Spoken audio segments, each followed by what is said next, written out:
മഹാലക്ഷ്മി സീരിയലിൻ്റെ പുതിയൊരു എപ്പിസോഡിലോട്ട് എല്ലാവർക്കും സ്വാഗതം. അങ്ങനെ മുത്തശ്ശിയാണെങ്കിൽ പ്രതാപനോടായിട്ട് പറയുന്നുണ്ട്, ഇപ്പോഴാണ് എനിക്ക് ചെറിയൊരു സമാധാനമായത്, നിനക്ക് അടി കിട്ടിയാലെന്ത്, അവളുടെ കുഞ്ഞ് നഷ്ടപ്പെട്ടല്ലോ എന്ന് പറയുമ്പോൾ കരുണ പറയുന്നുണ്ട്, അതിന് അവളുടെ കുഞ്ഞ് നഷ്ടപ്പെട്ടെന്ന് അറിഞ്ഞില്ലല്ലോ മുത്തശ്ശി എന്ന് പറയുമ്പോൾ, അവളുടെ അമ്മയുണ്ടാക്കി കൊടുത്ത പലഹാരം കഴിച്ച് അവളുടെ പേരക്കുട്ടി സ്വാഹ ആയി കാണുമെന്നെല്ലാം കരുണയോടായിട്ട് മുത്തശ്ശി പറയുമ്പോൾ സന്തോഷം കൊണ്ട് തുള്ളിച്ചാടുകയാണ് കരുണ. പിന്നീട് കണ്ണനാണെങ്കിൽ മാർക്കോടായിട്ട് പറയുന്നുണ്ട്, ആ പ്രതാപൻ ഞാൻ ഇന്നലെ നല്ലൊരു ഇരുട്ടടി കൊടുത്തിട്ടുണ്ടെന്നും ഞാനാണ് അടിച്ചതെന്നും ആ പ്രതാപൻ അറിയില്ല എന്നൊക്കെ പറയുമ്പോൾ ഇത് കേൾക്കുന്ന മാർക്കോ പറയുന്നുണ്ട്, അതേതായാലും നന്നായി സാറേ, അല്ലെങ്കിൽ ഞാൻ അവനെ പഞ്ഞിക്കിട്ടേനെ എന്നൊക്കെ മാർക്കോ പറയുന്നുണ്ട്. എന്നിട്ട് പറയുന്ന, സാർ എന്താണെങ്കിലും എല്ലാം ഒന്ന് സൂക്ഷിക്കണം, അയാളല്ലെങ്കിൽ അയാളുടെ കൂട്ടത്തിൽപ്പെട്ട അയാളുടെ മകളോ മരുമകനോ സാറിൻ്റെ രണ്ടാനമ്മയോ ആരെങ്കിലുമെല്ലാം തലപൊക്കി വരും, എന്താണെങ്കിലും അവരുടെ ശത്രുത ഒരിക്കലും സാറിനോട് മാറില്ല എന്നെല്ലാം പറയുന്നുണ്ട് മാർക്കോ.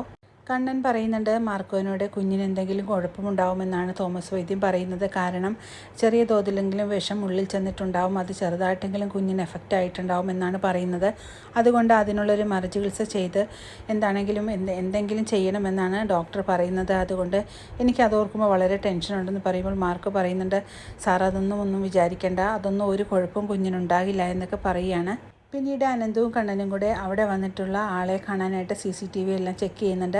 അങ്ങനെ CCTV എല്ലാം പരിശോധിക്കുമ്പോൾ അയാളാണെങ്കിൽ ഹെൽമെറ്റ് വെച്ച് വന്നിരിക്കുന്നത് കൊണ്ട് ആരാണ് വന്നിരിക്കുന്നതെന്ന് അവർക്ക് രണ്ടുപേർക്കും മനസ്സിലാകുന്നില്ല. അങ്ങനെ ഇത് പ്രതാപം പറഞ്ഞു വിട്ട ആൾ തന്നെ ആയിരിക്കണം, അല്ലാതെ വേറെ ആരുമല്ല എന്നെല്ലാം കണ്ണൻ പറയുന്നുണ്ട്. എന്നിട്ട് പറയുന്നുണ്ട്, ഇത്രയൊക്കെ അയാൾക്ക് ശിക്ഷ കിട്ടിയതിന് ശേഷം ഇത്ര പെട്ടെന്ന് തന്നെ അയാളിങ്ങനെ ചെയ്യുമെന്ന് ഞാൻ ഒട്ടും പ്രതീക്ഷിച്ചില്ല എന്നൊക്കെ കണ്ണൻ പറയുന്നുണ്ട്.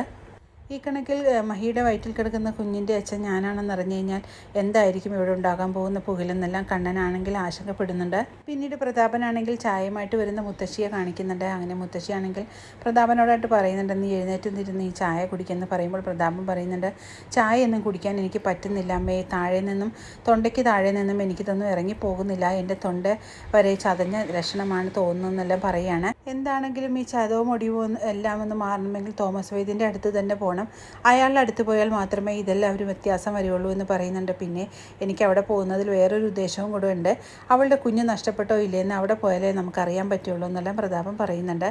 പിന്നീട് പ്രതാപം പറയുന്നുണ്ട്, തോമസ് വൈദ്യൻ്റെ ഹോസ്പിറ്റലിൽ ചെന്നാൽ മാത്രമേ എൻ്റെ ശരീരങ്ങളെല്ലാം നല്ല രീതിക്ക് ശരിയാവുള്ളൂ, കാരണം അയാളാണെങ്കിൽ ശത്രുക്കളാണെന്നുള്ള ഒരു നോട്ടവുമില്ല, അയാളുടെ ചികിത്സയാണെങ്കിൽ നല്ല രീതിക്ക് തന്നെ എല്ലാവർക്കും ഫലിക്കുകയും ചെയ്യുമെന്നെല്ലാം പറയുമ്പോൾ മുത്തശ്ശിയും കരുണയും പറയുന്നുണ്ട്, എന്താണെങ്കിലും അവിടെ ചെന്ന് കഴിയുമ്പോൾ അവളെയും അവിടെ വെച്ച് കാണാം, അങ്ങനെ നമുക്ക് അവളുടെ കുഞ്ഞ് പോയോ ഇല്ലേ എന്നുള്ള കാര്യം നേരിട്ട് തന്നെ അറിയാൻ പറ്റുമെന്നെല്ലാം പറയുകയാണ്. പിന്നീട് കരുണയാണെങ്കിൽ കമലേശ്വരത്തോട്ട് വരുന്നുണ്ട്. അങ്ങനെ കമലേശ്വരത്തു നിന്ന് കരുണയ്ക്കാണെങ്കിൽ സന്തോഷം വളരെയുണ്ട്.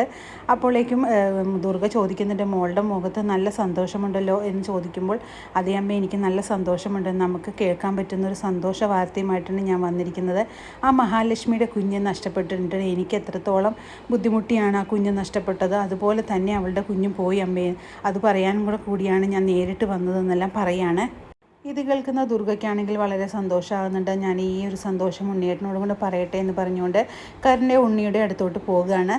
അങ്ങനെ പ്രതാപനും മുത്തശ്ശിയുമെല്ലാം നമ്മുടെ തോമസ് വൈദ്യൻ്റെ ഹോസ്പിറ്റലിൽ എത്തുന്നുണ്ട്. അതേസമയം മഹിയും ഡിസ്ചാർജായി അവിടെ നിന്നും ഇറങ്ങുകയാണ്. അതേസമയം ഇവരുടെ മുന്നിൽ തന്നെയാണ് മഹി വന്നു പെടുന്നത്. അങ്ങനെ മഹിയെ കാണുന്നതും പ്രതാപനാണെങ്കിൽ ഒരു കുത്തുവാക്ക് പോലെയെല്ലാം ചോദിക്കുന്നുണ്ട്, എന്താടി നീ ഇവിടെ കിടന്ന് കറങ്ങുന്നതെന്ന് ചോദിക്കുന്നു. അതിനുള്ള കാരണം നിങ്ങൾ തന്നെയല്ലേ ഉണ്ടാക്കിയത്, അതുകൊണ്ട് തന്നെയാണ് ഇവിടെ വന്നിരിക്കുന്നതെന്ന് ലേഖ ചുട്ട മറുപടി കൊടുക്കുന്നു. അപ്പോൾ അത് എന്ത് കാര്യമെന്ന് ഒന്നും അറിയാത്ത പോലെ തന്നെ ചോദിക്കുകയാണ്. കാരണം നിങ്ങളെല്ലാവരും കൂടെ മഹിയുടെ കുഞ്ഞിനെ കൊല്ലാൻ ശ്രമിച്ചില്ലേ, അതുകൊണ്ട് അവളുടെ വയറ്റിൽ ഇപ്പോൾ കുഞ്ഞില്ല, അതുതന്നെയാണ് ഞാൻ പറയാൻ വന്നതെന്ന് പറയുന്നത് കേൾക്കുമ്പോഴേക്കും ഇത് കേൾക്കുന്ന പ്രതാപനാണെങ്കിൽ സന്തോഷം കൊണ്ട് അടക്കാനായില്ല. പക്ഷേ ലേഖയുടെ മുന്നിൽ അത് പ്രകടിപ്പിക്കാൻ പറ്റാത്തത് കൊണ്ട് ഒന്നും അറിയാത്തതുപോലെ തന്നെ നിന്ന് അഭിനയിക്കുകയാണ്. പിന്നീട് പ്രതാപനും അമ്മയും അങ്ങോട്ട് വരുന്നത് നമ്മുടെ മാർക്കോയും കണ്ണനും കാണുന്നുണ്ടെങ്കിലും കണ്ണനോട് മാർക്കോ പറയുന്നുണ്ട്, സാർ എന്താണെങ്കിലും ഇപ്പോൾ പുറത്തോട്ട് ഇറങ്ങണ്ട, ഇവിടെ തന്നെ നിന്നാൽ മതി, അവർ റൂമിനകത്ത് കയറിയതിന് ശേഷം സാറ് ഇറങ്ങിയാൽ മതി, ഇനി സാറിനെ കണ്ടു കഴിഞ്ഞാൽ അത് മതി പ്രശ്നങ്ങൾ ഉണ്ടാകാൻ, അതുകൊണ്ട് ഇവിടെ തന്നെ നിന്നാൽ മതി. പിന്നെ പ്രതാപൻ്റെ അമ്മയാണെങ്കിൽ നമ്മൾ കൂടുതൽ സൂക്ഷിക്കണം, അവരൊരു ചീത്ത സ്ത്രീയാണ്, അവരാണെങ്കിൽ എന്ത് വേണമെങ്കിലും ചെയ്യാനായിട്ട് മുതിരും, അതുകൊണ്ട് ഇനിയെങ്കിലും മഹാലക്ഷ്മിക്ക് ഒരു പ്രശ്നം ഇല്ലാതിരിക്കണമെങ്കിൽ സാറിനെ അവർ കാണരുത് എന്നെല്ലാം പറയുകയാണ്. പക്ഷേ റൂമിലോട്ടെത്തുന്ന പ്രതാപനാണെങ്കിൽ ചിരി സഹിക്കാനായില്ല. അങ്ങനെ പ്രതാപനും മുത്തശ്ശിയും കൂടെ വളരെയേറെ സന്തോഷിക്കുന്നുണ്ട്, കാരണം അവളുടെ കുഞ്ഞ് നഷ്ടപ്പെട്ടല്ലോ, അതറിയാനും കൂടി തന്നെയാണല്ലോ പ്രതാപൻ അങ്ങോട്ട് വന്നത്. അതുകൊണ്ട് ഈ സന്തോഷം അവർക്ക് എത്രത്തോളം ഉണ്ടെന്ന് അവർക്ക് തന്നെ അറിയാൻ പറ്റാത്ത സ്ഥിതിയിലാകുകയാണ്. അങ്ങനെ വളരെ ത്രില്ലിംഗ് ആയിട്ടുള്ളൊരു എപ്പിസോഡുകളാണ് ഇനി വരാനിരിക്കുന്നത്. ഈ റിവ്യൂ ഇഷ്ടമാകുകയാണെങ്കിൽ ലൈക്കും ഷെയറും സബ്സ്ക്രൈബ് ചെയ്ത് സപ്പോർട്ട് ചെയ്യണേ. പുതിയൊരു എപ്പിസോഡിനായിട്ട് നമുക്ക് കാത്തിരിക്കാം.